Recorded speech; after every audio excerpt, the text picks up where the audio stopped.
الحمد لله رب العالمين والصلاة والسلام على رسوله الأمين وعلى آله وصحبه والناس أجمعين أما بعد اللهم اشرح لي صدري ويسر لي أمري واحلل عقدة من لساني يفقهوا قولي. அன்பார்ந்த சகோதரர்களே, அல்லாஹ்வின் விருப்பத்தால் அல்லாஹ்வுடைய மார்க்க செய்திகளை தெரிந்து கொள்ள வேண்டும் என்ற நல்ல நோக்கத்திலே இந்த காலை பொழுதிலே அல்லாஹ்வுடைய இல்லத்திலே நாம் எல்லாம் அமர்ந்திருக்கிறோம். இந்த தருணத்திலே அல் ஹலால் வல் ஹராம் என்ற தலைப்பின் கீழ் சில செய்திகளை நாம் பார்க்கிறோம். ஹலால் என்றால் அனுமதிக்கப்பட்டது, ஹராம் என்றால் அதற்கு இரண்டு பொருள் இருக்கிறது. ஒன்று தடுக்கப்பட்டது, இன்னொன்று புனிதமானது. பைத்துல்லாஹில் ஹராம், பைத்துல்லாஹில் ஹராம் அப்படின்னா புனிதமிக்க இறைவனின் ஆலயம். அதாவது ஹராமான காரியங்கள் செய்வதற்கு தடை உள்ள பகுதி என்ற அடிப்படையிலே ஹராம் என்ற வார்த்தைக்கு இரண்டு பொருள் இருக்கிறது. ஒன்று தடை செய்யப்பட்டது, இன்னொன்று புனிதமானது. இன்று நாம் தலைப்பாக எடுத்திருக்கிற ஹலால் ஹராம், அனுமதிக்கப்பட்டது தடுக்கப்பட்டது. நபிகள் நாயகம் ஸல்லல்லாஹு அலைஹி வஸல்லம் சொன்னார்கள், அல் ஹலாலு பையினுன் வல் ஹராமு பையினுன். ஹலாலும் மார்க்கத்திலே தெளிவுபடுத்தப்பட்டது, ஹராமும் மார்க்கத்திலே தெளிவுபடுத்தப்பட்டுள்ளது. ஹலாலும் மார்க்கத்திலே தெளிவுபடுத்தப்பட்டுள்ளது, ஹராமும் மார்க்கத்திலே தெளிவுபடுத்தப்பட்டுள்ளது. அப்போ இந்த இரண்டையும் அறிந்து செயல்படுவதற்கு நாம் தலைப்பட வேண்டும். ஏன்? மறுமை நாள் ஏற்படுவதற்கு முன்னாடி ஒரு காலம் உண்டாகும். அந்த காலம் எப்படிப்பட்ட காலம் என்றால், தாங்கள் செய்வது ஹலாலா ஹராமா என்று தெரியாமலே செய்வார்கள். அவர்களுக்கு வரக்கூடிய வருமானம், அவர்களுக்கு வரக்கூடிய சம்பாத்தியம், இதெல்லாம் ஹலாலான வழியிலிருந்து தான் வருதா அல்லது ஹராமான வழியிலிருந்து வருதா, எதை பற்றியும் அவங்க கேரே பண்ண மாட்டாங்க. ஹலாலுக்கும் ஹராமுக்கும் அவங்க முக்கியத்துவமே தரமாட்டாங்க. அங்கே இப்படிப்பட்ட ஒரு காலம் வருகிற பொழுது மறுமை உண்டாகிவிடும் என்று நபிகள் நாயகம் ஸல்லல்லாஹு அலைஹி வஸல்லம் சொல்லியிருக்கிறார்கள். அப்போ இந்த ஹலாலையும் ஹராமையும் தெரிந்து கொள்வது ஒரு முஸ்லிமின் தலையான ஒரு பொறுப்பு, தலையான ஒரு கடமை. அதை அவர் தெரியாமல் அறியாமல் செயல்படுவார் என்றால், ஹராமை பற்றிய தெளிவு இல்லாமல் அவர் செயல்படுவார் என்றால், அவர் அந்த மறுமை நாள் ஏற்படுவதற்கு முன்பாக சொல்லப்பட்டிருக்கிற நபிகள் நாயகம் ஸல்லல்லாஹு அலைஹி வஸல்லம் அவர்களால் கண்டிக்கப்பட்டிருக்கிற ஒரு செயலை செய்து வருகிறார் என்பதை நாம் புரிந்து கொள்ள வேண்டும். இந்த ஹலால் குறித்தும் இந்த ஹராம் குறித்தும் தெளிவும் அறிவும் ஒவ்வொரு முஸ்லிமுக்கும் தேவை என்பதை நபிகள் நாயகம் ஸல்லல்லாஹு அலைஹி வஸல்லம் அவர்கள் வாழ்ந்த காலத்திலேயே அறிவுறுத்தி சென்றிருக்கிறார்கள். நபிகள் நாயகம் ஸல்லல்லாஹு அலைஹி வஸல்லம் அவர்கள் ஒரு கட்டத்திலே சொன்னார்கள், அரஹமுன் நாஸ் அபூபக்கர் சித்தீக் ரலியல்லாஹு அன்ஹு மக்களிலேயே ரொம்ப இரக்கமுடையவர், ரொம்ப அன்பானவர், ரொம்ப கருணையாளர். யார் அப்படின்னா அபூபக்கர். அபூபக்கர் ரலியல்லாஹு அன்ஹு அவர்களை பொறுத்த மட்டில் அவர் மன்னித்தே பழகியவர். எதிரியா இருந்தாலும் சரி, தனக்கே துரோகம் செஞ்சனா இருந்தாலும் சரி, இப்படி எல்லாரையும் மன்னித்து பழகுவர் யாரு? அபூபக்கர் சித்தீக் ரலியல்லாஹு அன்ஹு. அதனால தான் நபிகள் நாயகம் ஸல்லல்லாஹு அலைஹி வஸல்லம் சொன்னார்கள், மக்களில் மிகவும் இரக்கமுடையவர் யார் என்றால் அபூபக்கர். அதனால மற்ற சஹாபாக்கள்னா இரக்கம் இல்லாதவர்கள் என்று பொருள் அல்ல, மற்றவர்கள் எல்லாம் பிறர் மீது அன்பு காட்டாதவர்கள் என்று பொருள் அல்ல. எல்லா சஹாபாக்களும் பிறர் மீது அன்பு காட்டக்கூடியவர்களாக இருந்திருக்கிறார்கள். எல்லா சஹாபாக்களும் பிறரை மற்றவர்களை மன்னிக்க கூடியதாக இருக்கிறார்கள். இதில் மற்றவர்களை காட்டிலும் இந்த பண்பு கூடுதலாக உடையவர் யார் என்றால் அபூபக்கர். மற்ற சஹாபாக்கள் ஒரு 8 பேரை மன்னிக்கலாம், ஒரு 2 பேர் விஷயத்துல ஒரு சில கட்டங்களை கோவப்பட்டிருக்கலாம், அல்லது ஒரு சில விஷயத்துல அவர் கோவப்பட்டிருக்கலாம். ஆனா அந்த அபூபக்கர் அவர்களை பொறுத்த மட்டில் பெரும்பான்மையாக ஒரு 98% சொல்லலாம், பெரும்பான்மையாக மன்னித்தே பழகியவர், அன்பு காட்டு பழகியவர். ஆக இப்படிப்பட்ட அபூபக்கர் சித்திக் ரலியல்லாஹு அன்ஹு அவர்கள் இந்த மக்களிலேயே இரக்கமுடையவர் என்று நபிகள் நாயகம் ஸல்லல்லாஹு அலைஹி சொன்னார்கள். மேலும் சொன்னார்கள், வஅலமஹும் பில் ஹலால் வல் ஹராம் முஆத் பின் ஜபல் ரலியல்லாஹு அன்ஹு என்று சொன்னார்கள். இதே இந்த மக்களில் ஹலாலையும் ஹராமையும் மிகவும் தெரிந்தவர், மிகவும் அறிந்தவர் யார் என்றால் முஆத் பின் ஜபல் ரலியல்லாஹு அன்ஹு என்று நபிகள் நாயகம் ஸல்லல்லாஹு அலைஹி சொன்னார்கள். ஒவ்வொரு முஸ்லிமும் ஒவ்வொரு முஃமினும் தனிப்பட்ட முறையில் இந்த மார்க்கத்தில் சொல்லப்பட்டிருக்கிற ஹலாலையும் ஹராமையும் விளங்கிக் கொள்ள வேண்டும். அந்த ஹலாலையும் அந்த ஹராமையும் கனகச்சிதமாக விளங்கியவர், கனகச்சிதமாக அறிந்து கொண்டவர் யார் என்றால் முஆத் பின் ஜபல் ரலியல்லாஹு அன்ஹு என்று நபிகள் நாயகம் ஸல்லல்லாஹு அலைஹி வஸல்லம் சொன்னார். ஆனா இதுலயும் மற்ற சஹாபாக்களுக்கு எல்லாம் ஹலால் ஹராமை பற்றிய தெளிவு இல்லை, அறிவு இல்லை என்று அல்ல. எல்லா சஹாபாக்களுக்கும் ஹலாலை பற்றி தெரியும், ஹராமை பற்றி தெரியும், மார்க்கத்தில் எது கூடும் சொல்லப்பட்டிருக்கிறது, எது கூடாது சொல்லப்பட்டிருக்கிறது என்று எல்லா சஹாபாக்களுக்கும் தெரியும். ஆனா மற்றவர்களை காட்டிலும் இந்த ஹலாலையும் இந்த ஹராமையும் அறிந்ததில் ஒரு படி முன்னாடி இருக்கிறவர், ஒரு படி மேலே இருக்கிறவர் யாரென்றால் முஆத் பின் ஜபல் ரலியல்லாஹு அன்ஹு என்று நபிகள் நாயகம் ஸல்லல்லாஹு அலைஹி சொன்னார். இந்த ஒரு தனிச்சிறப்பை முஆத் பின் ஜபல் ரலியல்லாஹு அன்ஹு அவர்களால் எப்படி பெற முடிஞ்சிச்சு?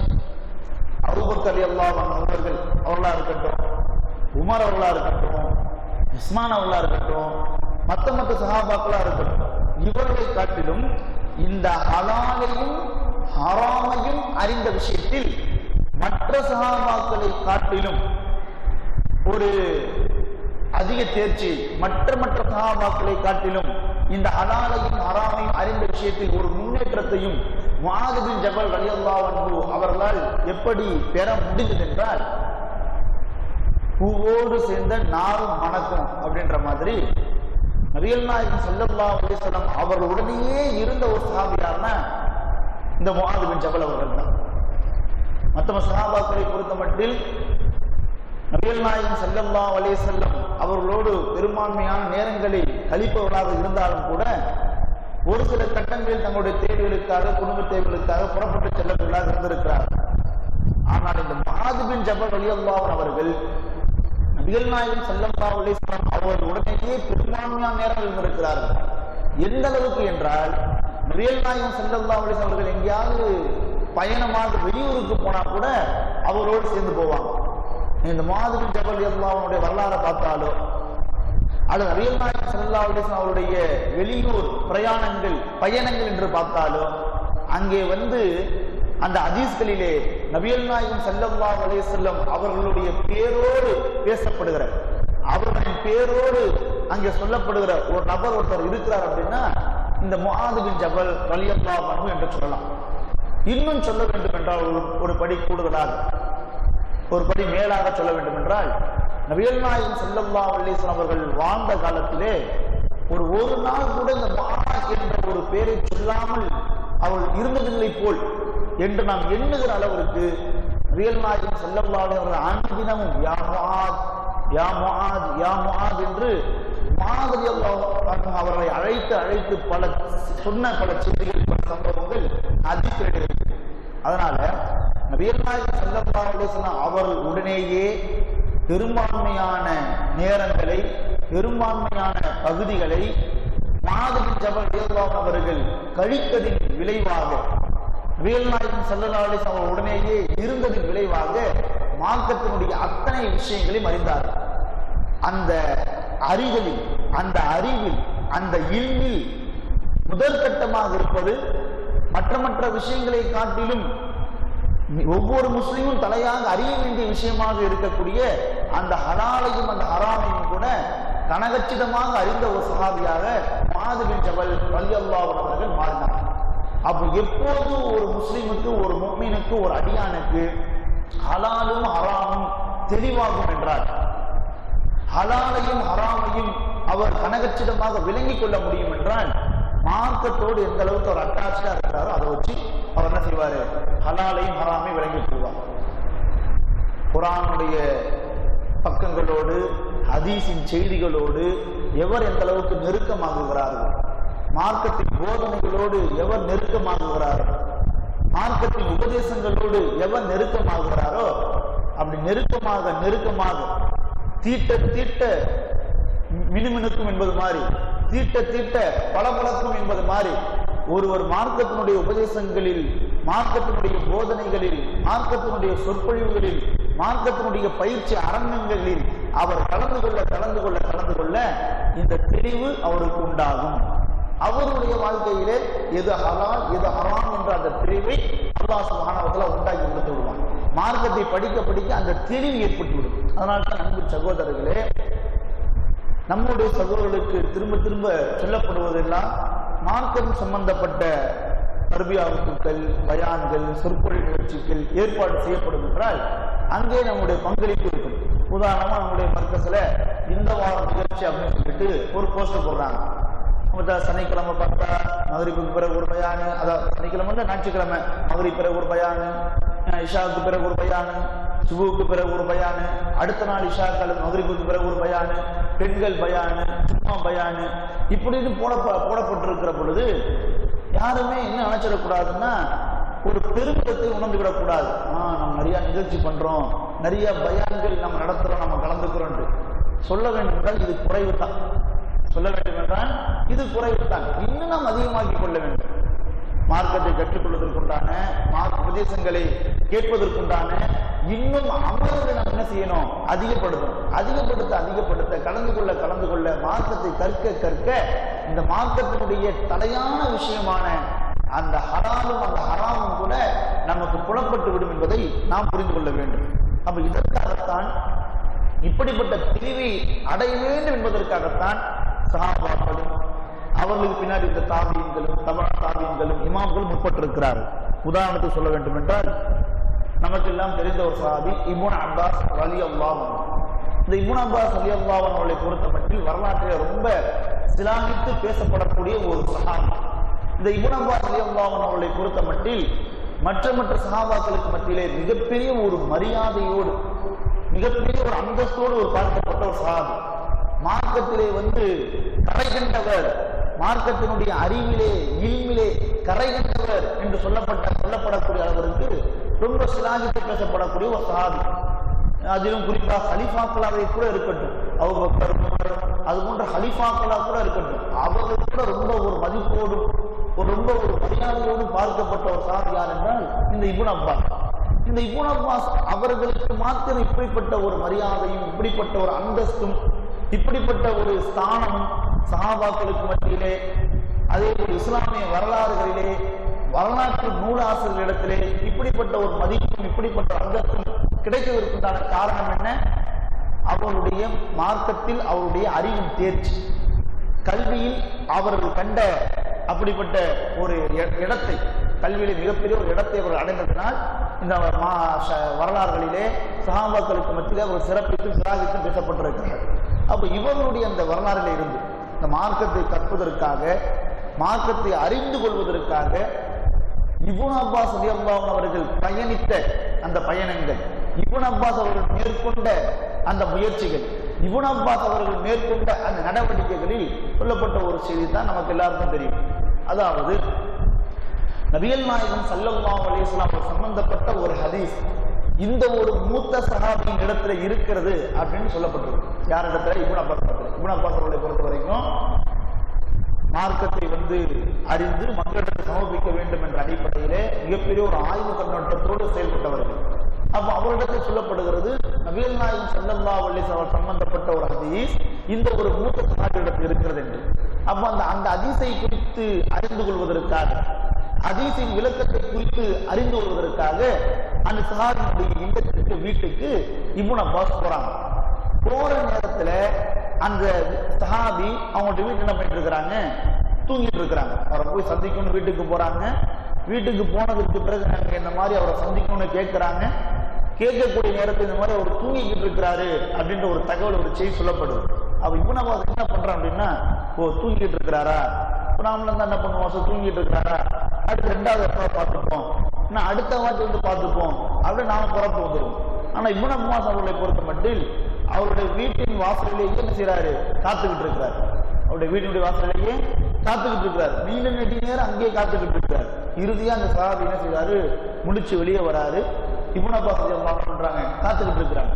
இப்னு அப்பாஸ் அவர்கள் தனக்காக காத்துக் கொண்டிருக்கிறார்கள் என்பதை அவர் எண்ணியவுடன், அவர் பார்த்தவுடன் அவரே என்ன பண்றாரு, படுத்தப்படுறாரு.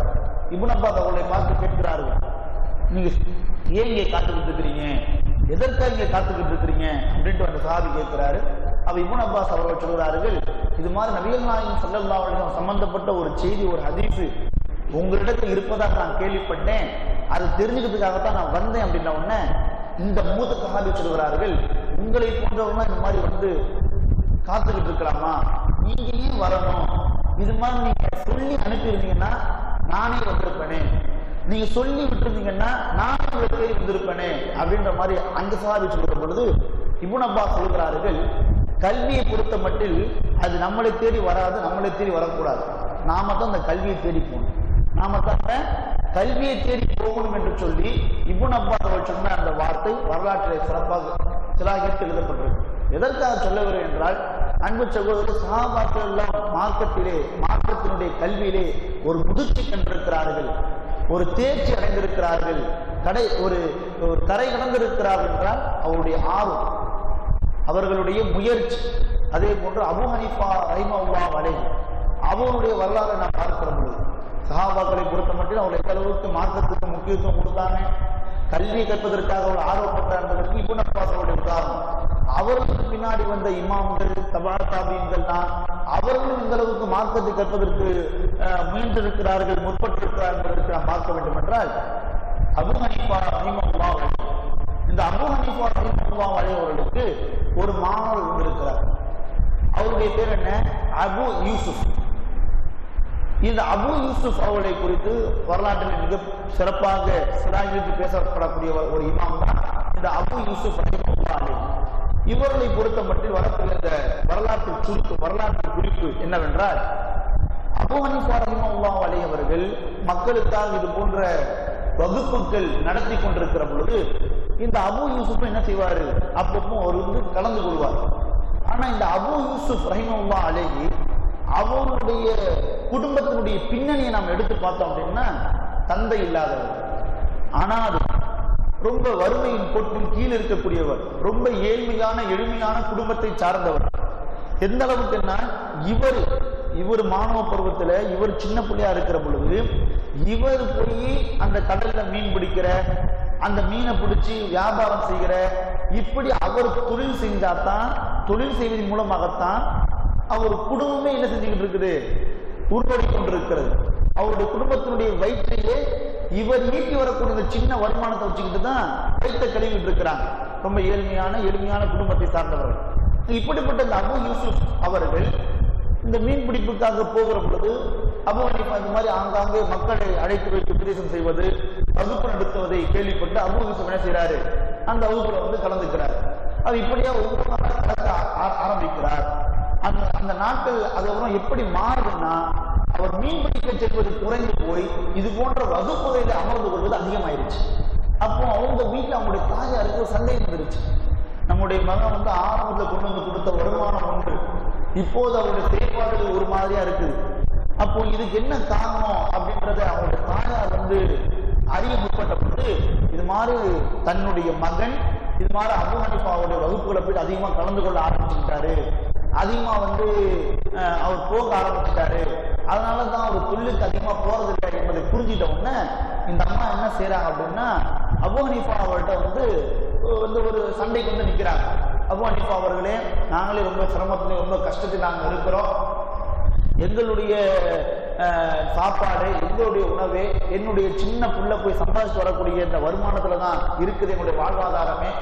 இப்படிப்பட்ட என்னுடைய பிள்ளையை நீங்க வந்து இங்க பிடிச்சி வச்சுக்கிட்டு அவனுக்கு அப்படி என்ன நீங்க பெருசா சொல்லி கொடுக்குறீங்க, அவனுக்கு நீங்க அப்படி என்னத்தை பெருசா சொல்லி கொடுக்குறீங்க அப்படின்ற மாதிரி அந்த அம்மா கேட்கிற பொழுது அப்ப அபூ ஹனீஃபா ரஹிமஹுல்லாஹி சொல்லி காண்பிக்கிறாங்க, உங்களுடைய பிள்ளைக்கு உங்க மகனுக்கு நான் என்ன தெரியுமா சொல்லி கொடுத்துட்டு இருக்கிறேன், அதாவது அரசவையின் உணவை எப்படி சாப்பிடுவது, மன்னனின் உணவை எப்படி சாப்பிடுவது என்பதை நான் சொல்லி கொடுத்துக்கிட்டு இருக்கிறேன் அப்படின்ன உடனே அந்த அம்மா இன்னும் கோபம் தலைக்கு இருந்துச்சு. நாங்களே பசியும் பண்ணிட்டு இருக்கிறோம், நாங்களே வறுமையில வாடிப்போய் இருக்கிறோம், என் பிள்ளைக்கு எப்படி மன்னனின் சாப்பாடு கிடைக்கும், என் பிள்ளைக்கு எப்படி அரசவை சாப்பாடு கிடைக்கும், என்ன நீங்க கிண்டல் செய்றீங்களா, என்ன கேள்வி செய்யலாம், அந்த அம்மா கோபப்பட்டு போயிட்டாங்க. இந்த சம்பவம் நடந்து முடிக்கும்.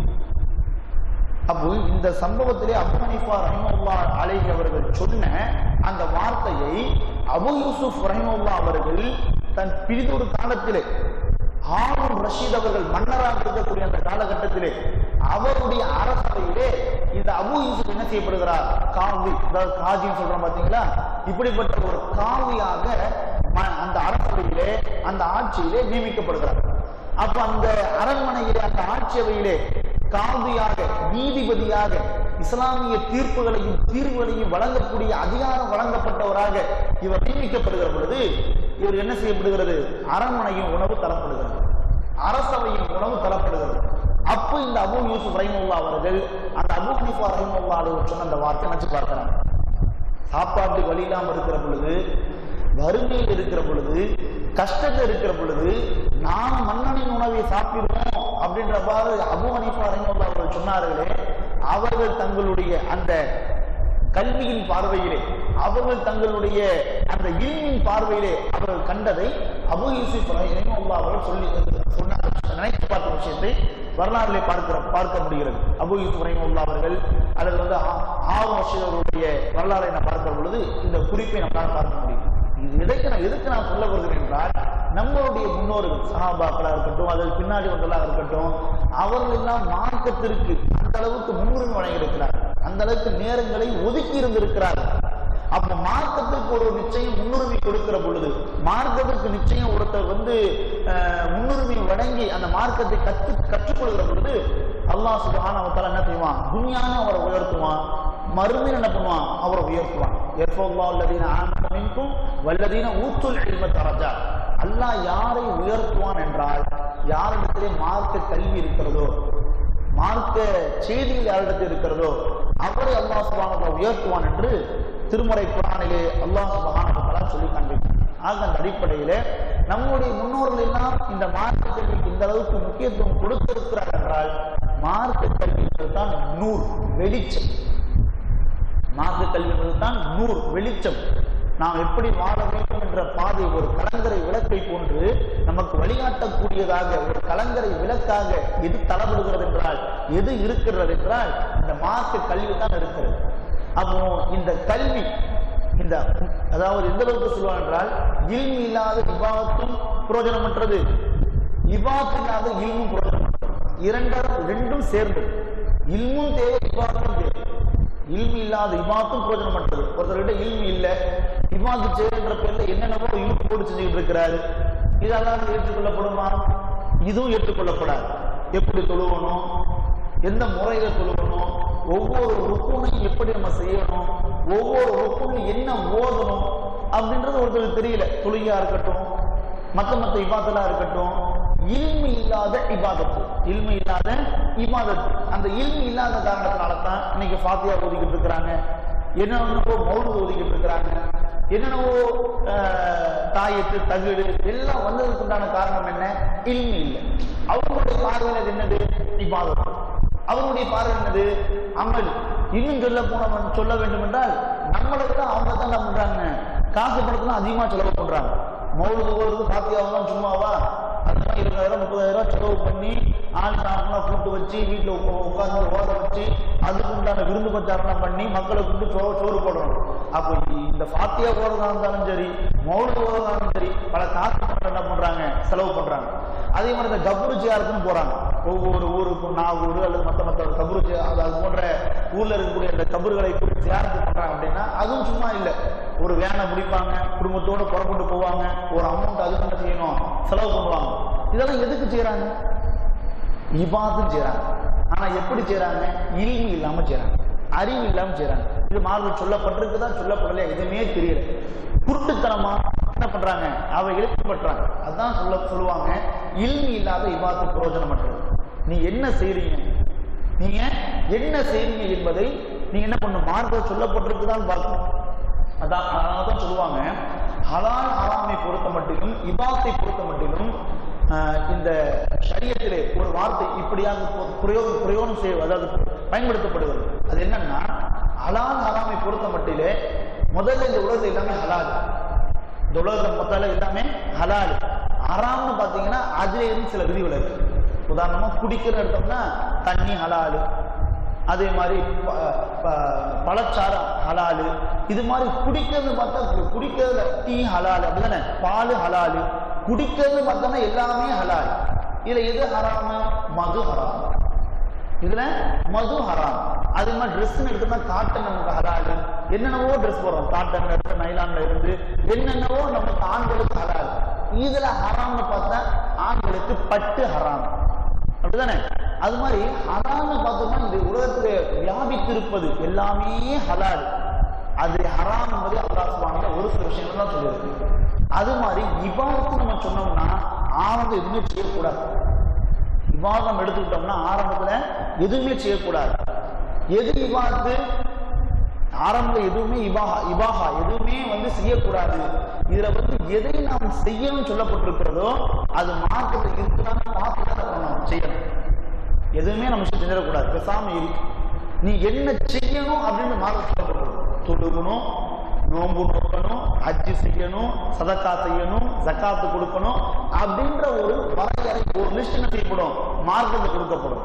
ஆக மொத்தம் ஹராம் ஹலாலை பொறுத்தமட்டில் மார்க்கத்து, அதாவது உலகத்திற்கு எல்லாமே ஹலால். அதுல ஒரு சில விஷயங்கள் தான் ஹராம், தடுக்கப்பட்டிருக்கிறது. அதே மாதிரி இபாதத்து சொல்லப்பட்டதை பொறுத்த மட்டில் முதல்ல எதுவுமே செய்யக்கூடாது. நீ எது செய்யணும் அப்படின்றது மார்க்கத்தில் என்ன செய்யப்பட்டிருக்குது, வரையறுக்கப்பட்டிருக்கிறது. ஆக அந்த அடிப்படையில் அன்பு சகோதரர்களே, நாம் எதை செய்யணும் எதை செய்யக்கூடாது அப்படின்ட்டு மார்க்கத்தில் வரையறுக்கப்பட்டிருக்கிறது, மார்க்கத்தில் சொல்லப்பட்டிருக்கிறது. அது தெரிந்து அதை அறிந்துதான் நாம் ஒவ்வொருவரும் செயல்பட வேண்டும், ஒவ்வொரு செயல்பட வேண்டும் என்பதை நாம் புரிந்து கொள்ள வேண்டும். ஆக அந்த அடிப்படையில இந்த ஹராம் அப்படின்னு பார்த்தோம்னா நமக்கு பெருமாக்கு பொதுவாக ஹராமா என்ன தோணும்? விபச்சாரம் செய்யறது ஹராமு, திருடுறது ஹராமு, வட்டி வாங்குறது ஹராமு, கொலை செய்யறது ஹராமு. அப்போ இது மாதிரி இந்த விஷயங்கள் தான் நமக்கு என்ன செய்யறது, பொதுவாக வெளிப்படையா தெரியுது. ஆனால் ஹராமு அப்படின்னு பார்த்தோம்னா பேச்சுல கூட ஹராம் இருக்கு. பேசுறோம், நல்லதே பேசுறோம்னா இது ஹலால். யாருடைய மனம் புண்படாம பேசுறோம்னா இது ஹலால். இது அது இல்லாம கோல் பேசுறோம், புறம் பேசுறோம், அவதூறு பேசுறோம், இதெல்லாம் ஹராம் தானே. அப்போ எந்த ஒரு விஷயம் எடுத்துட்டாலும் அதுல என்ன இருக்குது, ஹராம் இருக்கு. உதாரணமா கேட்கறது, கேட்கறதா நல்ல விஷயங்களை கேட்கிறோம், நல்ல உபதேசங்களை கேட்கிறோம், மார்க்கு பயான்களை கேட்கிறோம், சொற்பொழிகளை கேட்கிறோம்னா இது ஹலால். இது இல்லாத ஹராமான ஆபாசமான விஷயங்களை, ஆபாசமான வார்த்தைகளை, இசைகளை இதை கொண்டு கேட்போம்னா இது என்ன ஆயிடுது, ஹராம் ஆயிடுது. அதே மாதிரி பார்க்கிறது, நல்லதை பார்த்தோம்னா அது ஹலாலு, தீயதை பார்த்தோம்னா அது ஹராம். ஆக இப்படியாக மார்க்கத்திலே மேல் விஷயங்களிலிருந்து உட்பொருள் வரைக்கும் என்ன இருக்குது, ஹலாலும் ஹராமும் இருக்குது. அப்போ ஹராமான விஷயங்களை நாம் என்ன பண்ணணும், எல்லா விஷயங்களிலும் எல்லா நிலையிலும் எல்லா கட்டங்களிலும் நாம் புரிந்து அவரை செய்யாமல் நம்ம என்ன பண்ணிக்கணும், தவிர்த்து கொள்ள வேண்டும். ஆனா இது போன்ற இந்த பேச்சுல, பார்வையில, கேட்கறதுல, ஆடை அணியறதுல எல்லா விஷயத்திலும் என்ன இருக்குது, ஹராம் இருக்குது. அது நாம் பெருசா யாருமே என்ன பண்றது இல்ல, கேர் பண்றது இல்ல.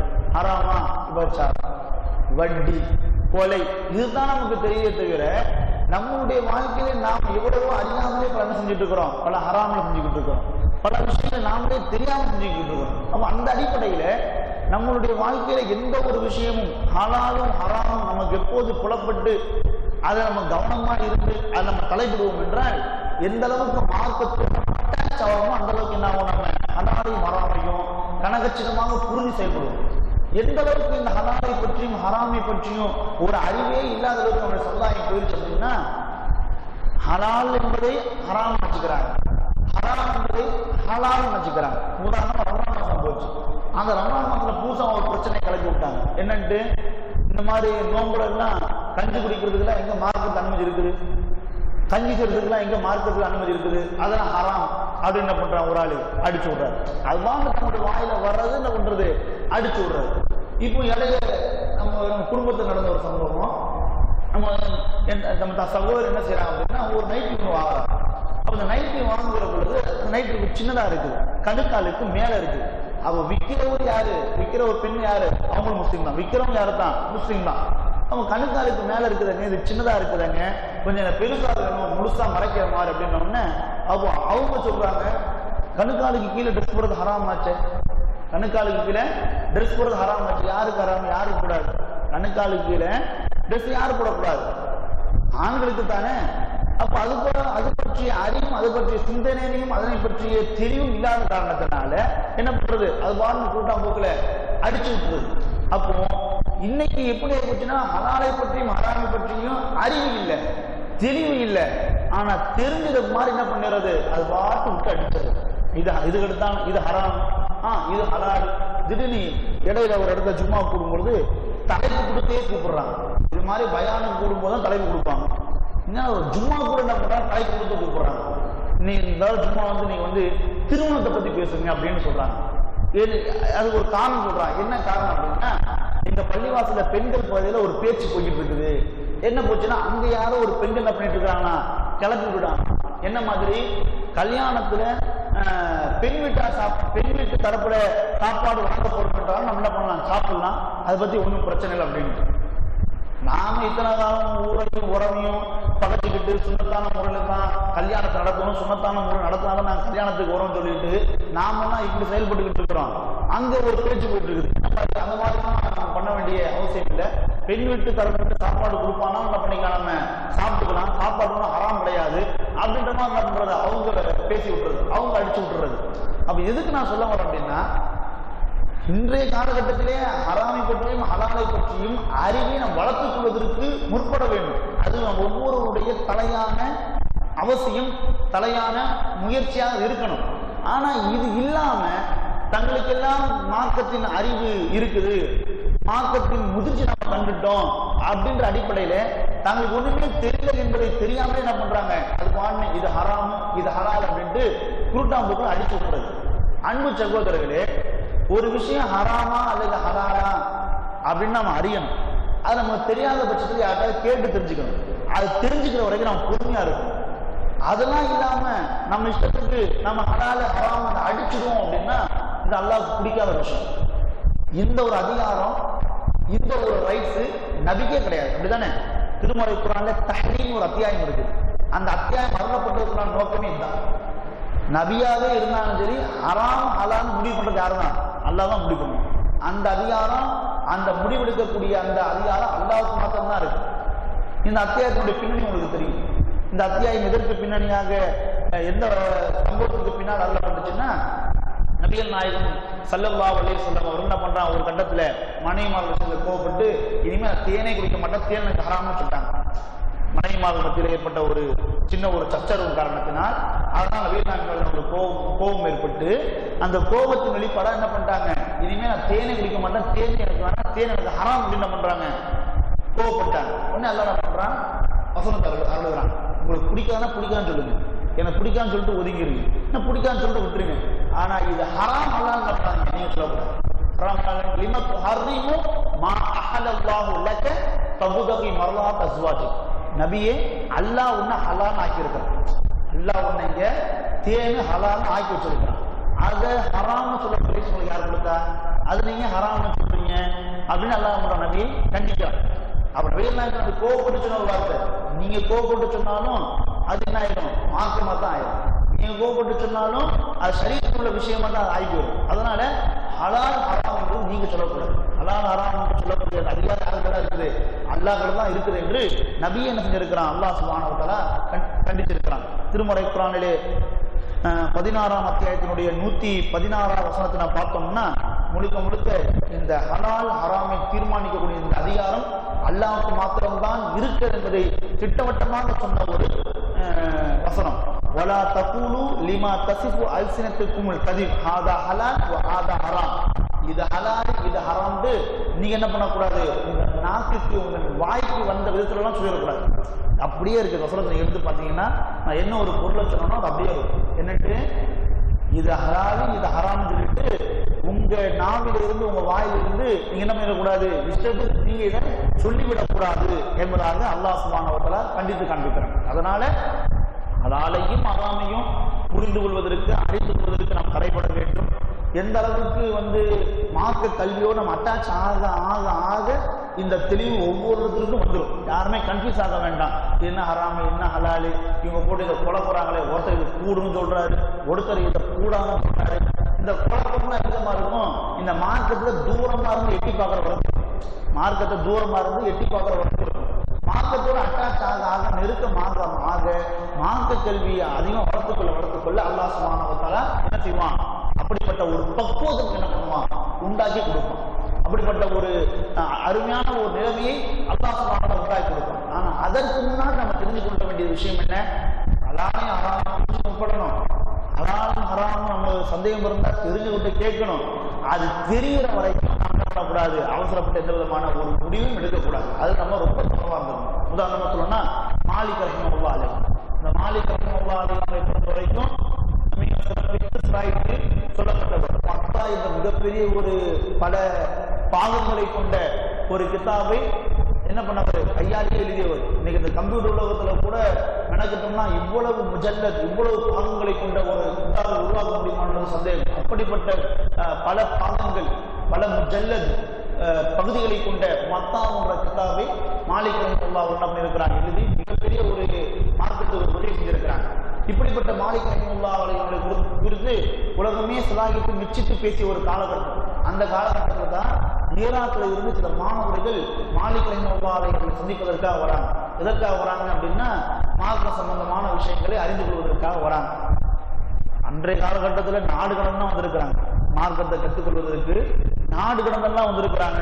ஆனா இன்னைக்கு எதுக்கு நான் சொல்ல வரேன்னா, மார்க்கத்தின் தேடல் நமக்கு அதிகமா இருக்குன்றதற்கு ஒரு சில உதாரணம் சொல்ல வர. நாடு கடந்தெல்லாம் மார்க்கத்தை கற்பதற்கு வந்திருக்கிறாங்க. மாலிக் ரஹ்மத்துல்லாஹி அலைஹி சந்திப்பதற்காக யூரோப்ல இருந்து மாணவர்கள் வராங்க. அப்ப மாலிக் ரஹ்மத்துல்லாஹி அலைஹி இடத்துல என்ன செய்யறாங்க, மார்க்க சம்பந்தமான கேள்விகளை ஒவ்வொரு மாணவராக ஒன்றின் பின் ஒன்றாக கொடுத்து கொண்டே இருக்கிறார், கேட்டுக்கொண்டே இருக்கிறார். அவர் கேட்கப்பட கேட்கப்பட கேட்கப்பட மாலிக் ரஹ்மத்துல்லாஹி அவர்கள் கேட்கப்பட்ட பல 100 கேள்விகளிலே ஒரு சில கேள்விக்கு தான் படிச்சுக்கிறாங்க, ஒரு சில கேள்விக்கு தான் சொல்றாங்க, பல கேள்விக்கு பதிலே அவங்க சொல்லல. அவர் வந்த மாணவர்கள்லாம் ஒரு மாதிரி வெப்சாய் அவங்க சொல்றாங்க, என்ன இமாம் அவர்களே, உலகமே உங்களை சுவாகித்து சிறப்பித்து பேசுறாங்க, உங்ககிட்ட வந்தா தெளிவு கிடைக்குன்னு சொல்லிட்டு தான் நாங்கள் ஈராக்ல புறப்படுறாங்க வந்திருக்கிறோம். ஆனா எங்களுக்கு நீங்க பல கேள்வி போய் சொல்லவே இல்லையே அப்படின்ற மாதிரி கேட்கறாங்க. அப்போ மாலிக் ரஹ்மத்துல்லாஹி அவர்களை பார்த்து சொல்றாங்க, நீங்க என்ன வேணா சொல்லிக்கீங்க, எனக்கு ஒண்ணுமே தெரியலன்னு கூட நீங்க சொல்லிக்கீங்க, அதை பத்தி எனக்கு பிரச்சனை இல்லை.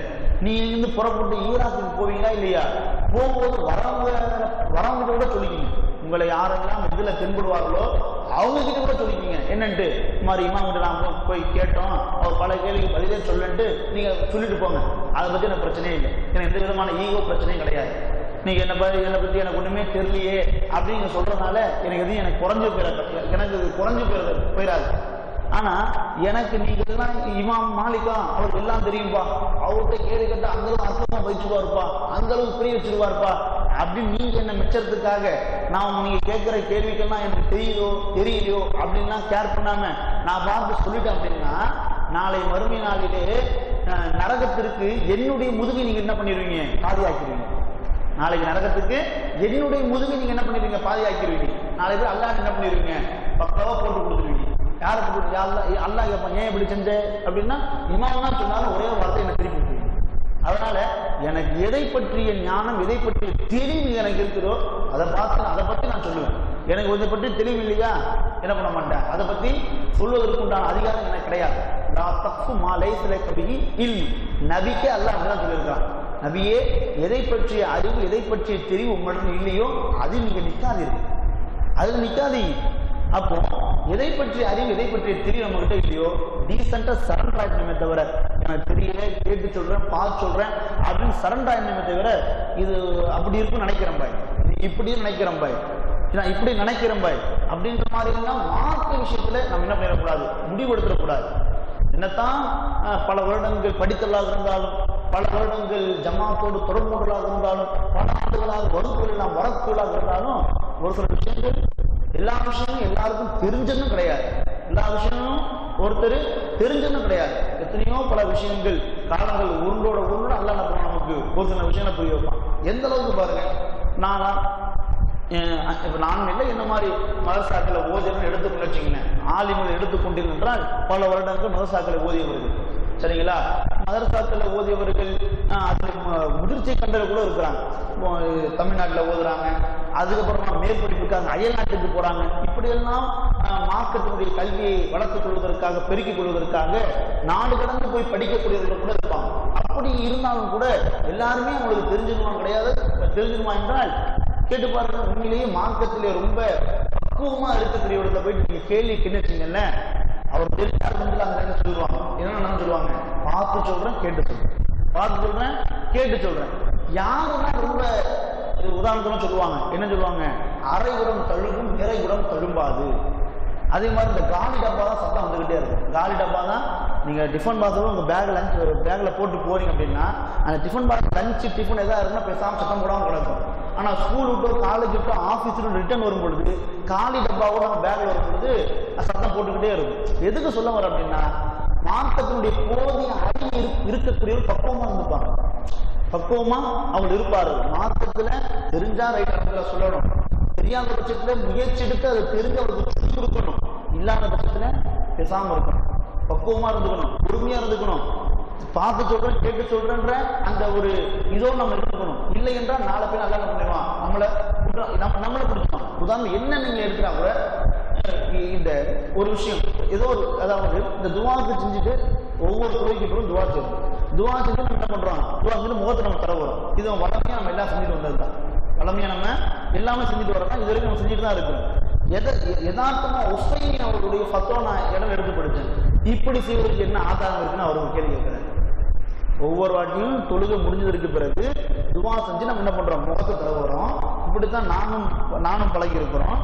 இடையில உஸ்மைன் ரஹிமத்துல்லாஹி ஃபத்வா எடுத்து படிக்கிற பொழுது இப்படி நீங்க செய்றீங்க, இதுக்கு என்ன ஆதாரம்? அப்புறம் என்ன ஆதாரம், இதற்கு என்ன ஆதாரம்? இரவு தூங்குறதுக்கு நவீன ஓதுறாங்க, மேனி எல்லாம் தரவுறாங்க என்று ஆதாரம் நம்ம இருக்குது. ஒவ்வொரு துறைக்கு பிறகு துவா செய்து இந்த முகத்தை திறவுவதற்கு என்ன ஆதாரம் இருக்குது அப்படின்னு நம்மள என்ன பண்றாரு, அவரு யோசிக்க வைக்கிறார். இன்னொரு வார்த்தையும் அவர் சொல்கிறார், இல்ல ஜுகான்னு சொன்னார். என்ன சொன்னார்னா, இதை வந்து அறிவில்லாதவர் தான் செய்வாரு, இதை அறிவில்லாதவர் தான் செய்வார் வந்து அவர் என்ன பண்றாரு, ஒரு வார்த்தை முடிச்சு போயிட்டார். அப்புறம் எதுக்கு சொல்ல வரோம், நம்ம சொல்ல வரோம்னா, ஒவ்வொரு காலம் போக போக தான் ஒரு விஷயம் நம்ம உணர ஆரம்பிக்கும், ஒவ்வொரு விஷயம் தெரிய ஆரம்பிக்கும். எப்போ நம்ம இதை உணரும், எப்போ நம்ம தெரியும் அப்படின்னா, இது போன்ற மார்க்க விஷயங்களை படிக்கணும், மார்க்க விஷயங்களை படிக்கணும், மார்க்க வகுப்புல பங்கெடுக்கணும், உபதேசங்களை போய் கேட்கணும், பயான்களை கேட்கணும். கேட்க கேட்க போக போக ஒவ்வொரு விஷயமும் அதான் நமக்கு தெளிவுபடுத்த ஆரம்பிச்சிருவோம். ஒரு கட்டத்திலேயே எல்லாம் நமக்கு தெரிஞ்சதும் கிடையாது. காலங்கள் கடக்க கடக்க நாட்கள் போக போக அல்லாஹ் சுப்ஹானஹு வ தஆலா தெளிவை உண்டாக்கி கொடுத்து ஒரு கட்டத்தில் மார்க்கத்தில் ஓரளவுக்கு நல்ல ஒரு அறிவுடையவராக தேர்ச்சி பெற்றவர்களாக அல்லாஹ் சுப்ஹானஹு வ தஆலா நம்மளை உருவாக்குவார். ஆனால் அதற்கு நாம் செய்ய வேண்டியது, கடைபிடிக்க வேண்டியது, மார்க்க வகுப்புகள் எல்லாம் பயான்கள் எல்லாம் ஏற்பாடு செய்ய செய்ய அங்கே நம்முடைய பங்களிப்பு அதிகமாக இருக்கும். அப்ப அந்த அடிப்பில் அன்பு சகோதரர்களே, அப்ப ஹலால் ஹராம் பார்த்தோம் அப்படின்னா, ஹராமை பொறுத்த வரைக்கும் அல்லாஹ் இந்த உலகத்தை எல்லாமே ஹலாலாக்கி வச்சிருக்கான், எல்லாமே ஹலாலாக்கி வச்சிருக்கான். ஹராம் நம்ம எதுக்கு அல்லாஹ் வச்சிருக்கான்னா, சோதிப்பதற்காகத்தான். அல்லது ஹலக்கல் மௌத்த வல் ஹயாத்த லியப்லுவக்கும் அய்யுக்கும் அஹ்ஸனு அமலா, அவன்தான் உங்களை படைத்தான், படைத்து வாழ்வு மரணம் என்ற இடைப்பட்ட ஒரு காலத்தை உங்களுக்கு கொடுத்தான். எதற்கு என்றால் உங்களை சோதிப்பதற்காக. எதை வச்சு அல்லாஹ் சோதிப்பான்?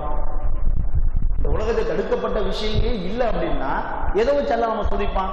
அப்ப ஹராம் இந்த துனியாவுல இந்த உலகத்துல அல்லாஹ் சுப்ஹானஹு வ தஆலா சில விஷயங்களை வச்சிருக்கிறான்னா எதுக்காக? சோதித்து பார்ப்பதற்காக. கேட்கலாம்ல, ஏன் அல்லாஹ் இதை ஹராமாக்கணும், ஏன் அல்லாஹ் இதை ஹராமாக்கணும்? எல்லாமே ஹலாலு, தண்ணி ஹலாலு, ஜூஸ் ஹலாலு, சர்பத்து ஹலாலு, எல்லாமே ஹலாலு. இந்த குளிர்பானங்களுடைய வகையில ஒரு 100 இருக்குன்னா 90 ஹலாலா இருக்குது. லாஸ்டா மது என்பது மாத்திரம் ஹராம். அந்த ஒன்றை மாத்திரம் ஏன் ஹராமாக்கணும்? அந்த ஒன்றை வச்சு அல்லாஹ் சோதிப்பான். அந்த ஒன்றை வச்சு அல்லாஹ் சோதிப்பான். ஆண்கள் ஹலாலான முறையில் எல்லாமே அணியுங்கள், எல்லாமே பண்ணுங்க, எல்லாமே செய்யுங்க, நல்ல ஆடைகளை அணியுங்கள், அணிகிற பொழுது பட்டை அணியாதீர்கள், அதை வச்சு அல்லாஹ் சோதிப்பான். ஆண்கள் தங்கத்தை அணியாதீர்கள், அதை வச்சு அல்லாஹ் சோதிப்பான். கணுக்காலுக்கு கீழே ஆடை அணியாதீர்கள் என்று நபிகள் நாயகம் சொன்ன அந்த சுன்னத்தை வச்சு அல்லாஹ் அவன் சோதி பார்ப்பான். அவங்க எல்லாமே ஹலாலா இருக்கும், எல்லாமே ஹலாலா இருக்கும். அதே மாதிரி ஹராம் ஒன்று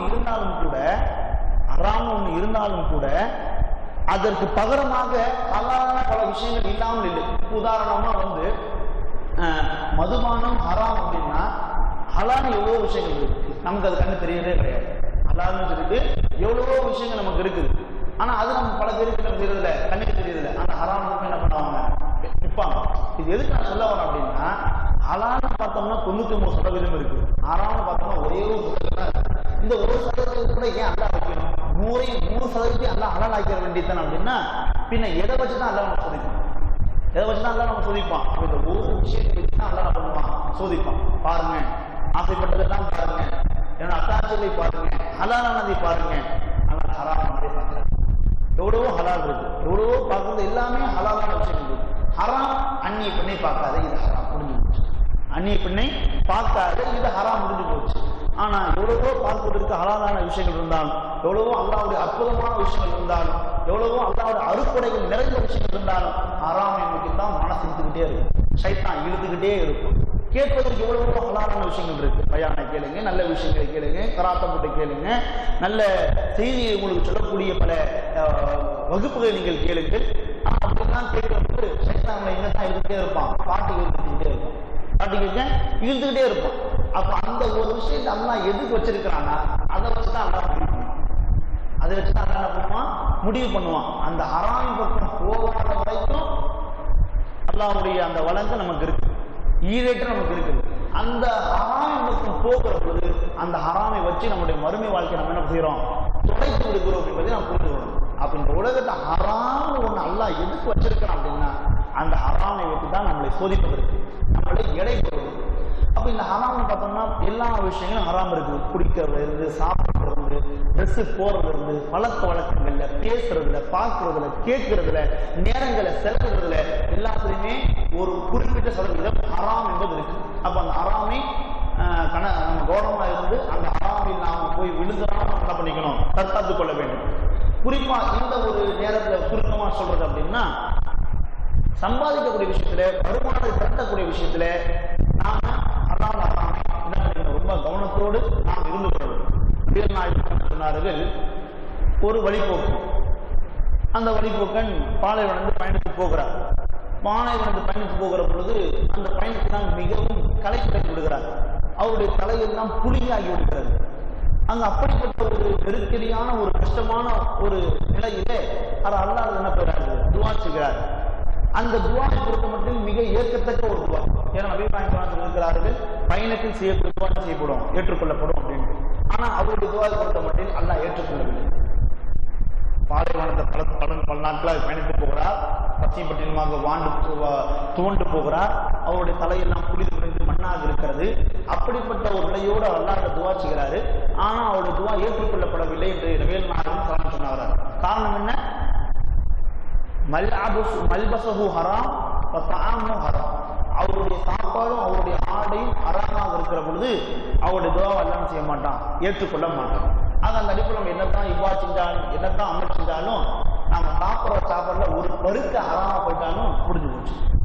நம்ம சாப்பிட்ற சாப்பாடுல ஒரு பருக்க, நம்ம சம்பாதிக்கிற சம்பாதிக்கத்துல ஒரு 10 ரூபாய் ஹராமா இருந்தாலும் முடிஞ்சு போச்சு. ஆனால் நம்ம கவனமா ஒரு சில சம்பவங்களை சொல்லி நான் முடிச்சுக்கிறேன். எந்த அளவுக்கு சஹாபாக்கள் ஹலால் ஹராம்ல தெளிவாக இருக்கிறாங்க என்பதற்கு. அபூபக்கர் சித்திக் ரலியல்லாஹு அன்ஹு அவங்களுக்கு ஒரு சாஹாபி, ஒரு நண்பர் ஒருத்தர் இருந்திருக்கிறார். அப்ப சாஹாபிய நண்பர் அபூபக்கர் சித்திக் ரலியல்லாஹு அன்ஹு அவரை சந்திக்கிற போதெல்லாம் அவருக்கு ஏதாவது ஒரு உணவுப் பொருட்களை வாங்கிட்டு வர்றது வழக்கம். இதை வாங்கிட்டு வந்து கொடுப்பாரு. என்ன பண்ணுவாங்க? அவர் அபூபக்கர் சித்திக் ரலியல்லாஹு அன்ஹு தன்னுடைய நண்பர் தன் மீது அன்பா, தன் மீது ஒரு ஆசையா வாங்கிட்டு தராங்கன்ற அடிப்படையில் அதை என்ன பண்ணுவாங்க? வாங்கி சாப்பிடுவாங்க. இப்படியாக இந்த நண்பர்கள் வாழ்ந்து வரக்கூடிய நாட்களில் ஒரு நாள் என்ன பண்றாங்க? சாஹாபி ஒரு உணவு வழக்கம் போல ஒன்று கொடுக்குறாங்க. அபூபக்கர் சித்திக் என்ன பண்றாங்க? சாப்பிடுறாங்க. சாப்பிட்டு முடிச்ச பிறகுதான் சாஹாபி கேட்கிறாரு, அந்த அந்த அவருடைய நண்பர் தோழர் கேட்கிறாரு, என்னுடைய தோழர் அபூபக்கர் அவர்களே, இவர் அவங்களுக்கு சாப்பிட ஒரு உணவு கொடுத்தோம்ல, இந்த உணவுப் பொருள் எப்படி வந்துச்சுன்னு உங்களுக்கு தெரியுமான்னு கேட்கிறாரு. எப்படி வந்துச்சுன்னு உங்களுக்கு தெரியுமான்னு கேட்கிறாரு. அப்போ அபூபக்கர் அவங்க சொல்றாங்க, எனக்கு எப்படி தெரியும்? நீங்க தான் வாங்கிட்டு வந்தீங்க, நீங்க தான் இதை கொண்டு வந்தீங்க, இது எங்கேருந்து வாங்கிட்டு வந்தீங்க, யார் கொடுத்தா, எங்கேருந்து கொண்டு வந்தான்றது உங்களுக்கு தான் உங்களுக்கு தெரியும், எனக்கு எப்படி தெரியும் அப்படின்றத அபூபக்கர் கேட்கிறாங்க. அப்போ அந்த சஹாபிகளோட அபூபக்கர் அவர்களே, நான் இஸ்லாத்துக்கு வரதுக்கு முன்னாடி ஜாகிலியத்தில் மடங்கில் இருக்கிற பொழுது என்னிடத்துல ஒரு மனிதன் வந்தார். மனிதர் வந்து என்னிடத்தை கேட்டார், உங்களுக்கு ஜோசியம் தெரியுமான்னு கேட்டார். உங்களுக்கு ஜோசியம் தெரியுமான்னு கேட்டார்.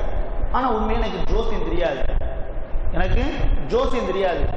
வந்தவர் கேட்டதுனால எனக்கு ஜோசியம் தெரியாதுன்னு சொல்றது வெக்கமா இருந்துச்சு. ஜோசியம் தெரியாதுன்னு சொல்றதுக்கு வெக்கமா இருந்துச்சு. அதனால என்ன பண்ண, ஜோசியம் தெரியும் சும்மா அடிச்சு விட்டேன். ஜோசியம் தெரியும் சும்மா சொல்லி விட்டேன். அவ வந்த மனிதர் என்ன பண்றாரு, அப்படியா உங்களுக்கு ஜோசியம் தெரியுமா, ஜோசியம் தெரியுமா எனக்கு கொஞ்சம் ஜோசியம் பார்த்து சொல்லுங்கன்ட்டு என்ன நம்பி உட்கார்ந்துட்டாரு. சரி, நான் என்ன பண்றேன், எனக்கு தோணுனதே வாயில வந்து என்ன பண்றேன், அவர்கிட்ட அடிச்சு விட்டுட்டேன். நான் எதை சொன்னேனோ, எதை அடிச்சு விட்டேனோ, அந்த சம்பவோட வாழ்க்கை ஏதோ ஒரு கட்டத்தில் நடந்துருச்சு போல இருக்கு. நான் சொன்னதுபடிதான் நடந்திருக்குது, நான் அது தெரிஞ்சுதான் சொல்லிட்டேன் அப்படின்ற அடிப்படையில என்ன பல நாள் அவர் தேடி அலைஞ்சிருக்கிறார். இன்னைக்குதான் என்ன பண்ணாரு, என்னை யதார்த்தமா அவர் பார்த்தார். இன்னைக்குதான் என்னை அவரு யதார்த்தமா பார்த்தார். யதார்த்தமா பார்த்துட்டு, நான் ஜாகிலியத்திலேயே நான் சொன்ன அந்த ஜோசியத்திற்கு, ஜாகிலியத்தில் நான் செய்ய அந்த ஜோசியத்திற்கு கூலியாக வெகுமதியாகத்தான் என்ன பண்ணார், எனக்கு இதை கொடுத்துட்டு போனார். எனக்கு இதை கொடுத்துட்டு போனார். அதுல நான் என்ன பண்ணுங்க, உங்களுக்கு இந்த உணவை நான் உங்களுக்கு கொடுத்தேன் என்ற சாவி சொன்ன உடனேயே அவங்க சித்திகள் என்ன பண்றாங்க, ரொம்ப பதவி போய் பயந்து போய் தொண்டைக்குழி வரைக்கும் என்ன பண்றாங்க, கையை உள்ள விட்டு வாந்தி எடுக்க ஆரம்பிச்சிடறாங்க. எதையெல்லாம் சாப்பிட்டாங்களோ அதையும் தாண்டி போய் என்ன பண்ணிட்டாங்க, அவங்க வாந்தி எடுத்தாங்க. அவங்க கக்கிட்டாங்க. கக்கிட்டும் வாந்தி எடுத்துட்டு அதுவும் அல்லா எடுத்துவா செய்யறாங்க. ஏன் அல்லா, எனக்கு அறிவு இல்லாமல், எனக்கு தெரியலாமல், நான் அறியாத பட்சத்திலே இந்த ஹராமான உணவை நான் சாப்பிட்டுட்டேன். என்னுடைய சக்திக்கு உட்பட நான் என்ன பண்ணிட்டேன், இதை வாங்கி எடுத்துட்டேன். நான் கக்கியும் விட்டுட்டேன். என்னையும் தாண்டி, என்னுடைய சக்தியும் தாண்டி இந்த உணவில் இருந்து ஏதாவது என்னுடைய ரத்தத்தோடு, என்னுடைய சதையோடு இது சேர்ந்திருக்கும் என்றால் அதை நீ மன்னித்து விடுவாயாக அல்லாஹ் என்று அபூபக்கர் சித்திக் அவர் என்ன பண்றாங்க, துவா செஞ்சு என்ன பண்றாங்க, உபதேசம் செய்து அனுப்புறாரு. இது நமக்கு இது மாதிரி வரக்கூடிய கூலி, இது போன்று இந்த வழியில் வரக்கூடிய வருமானம் நம்ம ஹலாலானது கிடையாது. அதான் போக போக கிடைக்கும், ஒவ்வொன்றையும் தெரிஞ்சு கொள்ள முடியும். சஹாபாக்களாகவே இருந்தாலும் கூட ஒவ்வொரு நாளும் போக போக தான் ஒரு விஷயத்தை தெரிந்து கொள்வார். அது எப்போ நம்ம தெரிஞ்சுக்க முடியும், நல்ல ஈமான்தாரியான மக்களோட சேரணும், இது போன்ற வகுப்புகளை பங்கெடுக்கணும். அப்படி சேர கலந்து கொள்ள ஒவ்வொரு விஷயமும் நமக்கு தெரிய ஆரம்பிக்கும், புலப்பட ஆரம்பிக்கும். நம்முடைய லைஃப், நம்முடைய வாழ்க்கை என்ன பண்ணி போடாம அதை மாற்றி ஒரு சம்பவம் எதுக்கு சொல்ல வரோம் அப்படின்னா, ஒரு ஹராமான ஒரு உணவு, ஒரு வாய் உணவு, ஒரு பருக்க நம்முடைய உடம்பில் சேர்ந்து விடக்கூடாது. சஹாபாக்கள் எந்த அளவுக்கு தெளிவாக இருக்காங்க பாருங்க. ஹலால செய்யணுமோ செய்யலையோ பிரச்சனை இல்லை, அதுல ஒன்று ரெண்டு முன்ன பின்ன இருந்தாலும் அல்லா மன்னிச்சு விட்டுருவோம். அப்படிதானே அல்லாட பர்ண தொழுகிறோம், நஃபில் தொழுவல, சுன்னது தொழுவல அப்படின்னு நன்மைகள் தான் முன்ன பின்ன இருக்க தவிர அதுக்காக போட்டு அல்லா கண்டிப்பா சோதிப்பானலாம் கிடையாது. ஆனா ஹராம் செஞ்சிட்டோம்னா எல்லாம் முடிஞ்சு போச்சு. ஒரு ஹலால் 100 இருக்குது, அதுல 20 சேரம் 30 சேரம் 40 சேரம் 10 20 செய்யல அப்படின்னா அது அல்லாஹ் சொன்ன மன்னிப்பாளன். அதுல முன்ன பின்ன இருந்தா அல்லா மன்னிக்க ஒன்றாக இருக்கிறாங்க. ஆனா ஹராமை பொறுத்த மட்டும் அல்லாஹ் சுப்ஹானஹு ஏற்றுக்கொள்ளவே மாட்டான். ஹராம் தடுக்கப்பட்டு செய்யக்கூடாது. அதுல தான் இருக்குது உங்களுடைய எக்ஸாம், உங்களுடைய பரீட்சை, உங்களுடைய சோதனையே அதுல தான் இருக்குது. அப்ப அதை நான் செய்வேன், அதை நான் செய்வேன் அப்படின்ட்டு இருப்போம்னா நிச்சயமா அல்லாஹ் அதை மன்னிக்க மாட்டான் என்பதை நான் செய்யணும், நாம புரிந்து கொள்ள வேண்டும். அது அந்த அடிப்படையில் சஹாபாக்கள் எந்த அளவுக்கு ஹலால் ஹராம்ல கவனமாக இருந்திருக்கான் என்பதை நாம் புரிந்து கொள்ள வேண்டும். இன்னொரு இறுதியா ஒரே ஒரு சின்ன செய்தி, நமக்கு எல்லாம் தெரிஞ்ச ஒரு சம்பவம் தான். நபிகள் நாயகம் ஸல்லல்லாஹு அலைஹி வஸல்லம் சஹாபாக்களோடு இருந்து கொண்டிருக்கக்கூடிய தருணத்திலே அவருடைய பேரப்பிள்ளை ஹசன் ரலியல்லாஹு அன்ஹு என்ன பண்றாங்க, மற்ற பிள்ளைங்கள்லாம் என்ன பண்றாங்க, சேர்ந்து விளையாடிட்டு இருக்கிறாங்க. அப்படி விளையாடி கொண்டிருக்கிற பொழுதுதான் அந்த பைத்துல் மாலுடைய கிடங்கு இருக்குல்ல, அந்த கிடங்குக்கு முன்னாடி தான் விளையாடிட்டு இருக்கிறாங்க. அப்போ விளையாடிட்டு இருக்கிற பொழுது கீழே என்ன பண்ணுறது, சில பேரித்தம்பழங்கள் கீழே விழுந்து கிடக்குது. அப்போ ஹசன் என்ன பண்றாங்க, ஒரு பேரித்தம்பழத்தை எடுத்து சுத்தப்படுத்தி என்ன பண்றாங்க, நம்முடைய வாயில தான் போடுறாங்க. இது தூரமாக இருந்து பார்த்து வீரநாயகர்களே சொல்லும், அங்கே முக்கியமானவரோடு பேசிக் கொண்டிருந்தாலும் அந்த பேச்சை விட்டுட்டு அங்கிருந்து ஓடி வந்து, அங்கிருந்து வேகமாக வந்து தன்னுடைய பேரரை அழைத்து அவருடைய வாயில் என்ன பண்றாங்க, விரலை விட்டு அந்த பேரிச்சம்பழத்தை வெளியெடுத்து கீழே போடுறாங்க. பேரிச்சம்பழத்தை வாயில விரலை விட்டு அந்த பேரிச்சம்பழத்தை கக்கு கக்கு அசன் துப்புன்னு சொல்லி கத்துன்னு சொல்லி கக்க வச்சு துப்ப வச்சு அந்த பேரிச்சம்பழத்தை எடுத்து வெளியே போட்டு அதுக்கப்புறமா சொல்றாங்க, அசனே உனக்கு தெரியாதா, அசனே உனக்கு தெரியாதா, சதக்கா பொருட்கள் நபியின் குடும்பத்திற்கு ஆகுமானது கிடையாது, சதக்கா பொருட்கள் நபியின் குடும்பத்திற்கு ஆகுமானது கிடையாது என்று தன்னுடைய பேர பிள்ளைக்கு என்ன பண்றாங்க, நபிகள் நாயகம் ஸல்லல்லாஹு அலைஹி வஸல்லம் அறிவுறுத்துகிறார். ஏன்? அந்த பேரிச்சம்பழத்தை பொறுத்த மட்டில் பைத்துல் மாலுக்காக கொண்டு செல்லப்படக்கூடிய சதக்கா பேரிச்சம்பழத்திலிருந்து ஒன்று என்ன பண்ணியிருக்குது, கீழே விழுந்திருக்குது.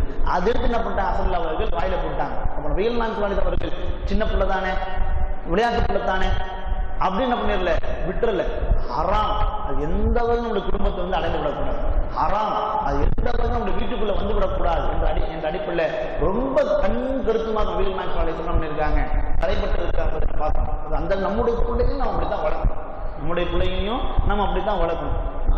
நம்ம இங்கே அந்த ரோடுகளை வேலைக்காக போயிட்டு வருகிற பொழுது அங்கே எங்கே பார்த்தாலும் கோயில் திருவிழாக்கள் நடந்துட்டு இருக்குது, இங்கே பார்த்தா அன்னதானம் போட்டுருக்குறாங்க, எங்கே பார்த்தாலும் சாப்பாடு ஆக்கி போட்டுருக்குறாங்க. அங்கே நீ பாருங்க, அந்த வருஷத்தில் 10 பேர் நிற்கிறாங்கன்னா 1-2 முஸ்லீம் கூட நின்று வாங்கிட்டு தான் இருக்கும். 1-2 முஸ்லீம்கள் கூட நின்று வாங்கி அதை சாப்பாடு என்ன ஹராம் இருக்கு, என்ன ஹராம் இருக்கு அப்படின்ற அடிப்படையில் அவங்களா எதையாவது யோசிக்கிட்டு அவங்களா எதையாவது உருவாக்கிக்கிட்டு செயல்பட்டு கொண்டிருக்காங்க. எதுக்கு நான் சொல்ல வரேன் அப்படின்னா, ஹலால் 10 இருக்குது, அதில் ஒன்று நம்ம செய்யலோம்னா அது அல்லாஹ் சுப்ஹானஹு வ தஆலா மன்னிப்பதற்கு வாய்ப்பு இருக்குது.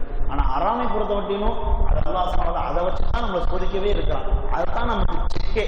அதனால அந்த ஹராம் விஷயத்தில் என்ன பண்ணியிருக்கோம், கவனமாக இருக்கணும். நாம் சம்பாதிக்கிற சம்பாத்தியம், நம்முடைய வருமானம் எல்லாமே ஹலாலாக இருக்கா பார்க்கணும். நம்முடைய குடும்பத்தை இருக்கக்கூடியதெல்லாம் ஹலாலாக இருக்காத நம்ம பார்க்கணும். ஆனால் இன்னைக்கு அப்படியெல்லாம் ஒரு சிலருடைய வாழ்க்கையில் ஒரு குடும்பங்கள் இல்லை நம்மளை பார்க்க முடிகிறது. அவங்க வீட்டில் போயிட்டு எந்த ஒரு பொருளையும் பயன்படுத்த முடியாத மாதிரி தான் இருக்குது. ஒரு வீட்டில் ஒரு ஃப்ரிட்ஜ் இருக்குது, ஒரு சோஃபா இருக்குன்னா போய் உட்கார முடியல. ஏன் பார்த்தா லாஸ்ட்டை பார்த்தா அவர் வரதட்சணை தான் வாங்கி போட்டிருப்பாரு.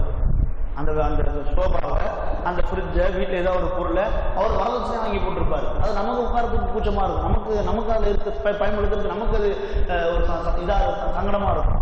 அப்போ ஹராமான ஒரு பொருளை பயன்படுத்துவதில் இன்னைக்கு மக்கள் பெருமையாக இருக்கிறாங்க. ஹராமான பொருளை பயன்படுத்துவதில், அதை கேட்டு வாங்குறதுல மக்கள் வந்து என்ன பண்றாங்க, இன்னைக்கு பெருமையா இருக்கிறாங்க. சில பேர் பைக்கு கூட எழுதி போட்டுருக்கலாம், என்னட்டு my wife gift, my wife gift அப்படின்னு அர்த்தம். என் பொண்டாட்டி கொடுத்தான்னா என்ன அர்த்தம், பொண்டாட்டி உண்மையிலேயே அவருடைய சொத்துல இருந்து அவளுக்கு இருக்கக்கூடிய அந்த சொத்துல இருந்து கொடுப்போம் அப்படின்னா அல்ஹம்துலில்லாஹ், அது ஒன்றும் வரவேற்கத்தக்கது தான். ஆனா சில பேர் வரதட்சணையை டீசெண்டா போட்டுக்கிறான். வரதட்சணை இவன் படுத்தின பாடல, இவன் போட்ட சண்டையில அவன் வீட்டில் போய் அழுது புலம்பி அம்மா பாட்டுல பணத்தை வாங்கிட்டு வந்து கொடுத்து இவர் பைக்கை வாங்கிட்டு பின்னாடி ஃபேஷனா ஸ்டைலா எழுதிக்கிறாரு மை ஒய்ஃப் கிஃப்ட் அப்படின்ட்டு. இப்போ எதுக்கு சொல்ல வரணும் அன்பு சகோதரர்களே, நம்ம பசியா இருந்தாலும் பரவாயில்ல, பட்னியா இருந்தாலும் பரவாயில்ல, ஹராமான ஒரு பொருளை நாம் அனுமதித்து விடக்கூடாது. ஹராமான ஒரு சோறு நம்முடைய உடம்பில், நம்முடைய உடம்புலையோ நம்முடைய குடும்பத்தார் உடம்புலையோ போயிடக்கூடாது. அதில் நம்ம கண்ணும் கருத்துமாக இருந்து கொள்ள வேண்டும் என்பதைத்தான் சஹாபாக்களுடைய வரலாறுகளே, அவர் பின்னாடி வந்த அவருடைய தாபியீன்கள் இமாமுடைய வரலாறு நம்மால் பார்க்க முடிகிறது. இந்த ஹலால் ஹராமை பற்றிய தெளிவு எப்போது நமக்கு ஏற்படும் என்றால், எந்த அளவுக்கு மார்க்கத்தோடு அட்டாச் ஆகிறோமோ, மார்க் உபதேசத்தில் எந்த அளவுக்கு நம்ம அதிகமாக பங்கெடுக்கிறோமோ, அது எடுக்க ஒவ்வொரு விஷயமா நம்மளுக்கு புரிய ஆரம்பிக்கும். ஒரு பயான் வந்து 1 மணி நேரம் உட்காடுறோமா, அவர் 50 நிமிஷமா பழைய செய்தி சொன்னாலும் பரவாயில்லை, ஒரு 10 நிமிஷம் ஏதாவது ஒரு புது செய்தி நம்ம அதனால யாரு பேசுறா, எவரு பேசுறா, என்ன தலையில பேசுறா, அதெல்லாம் முக்கியம் இல்லை.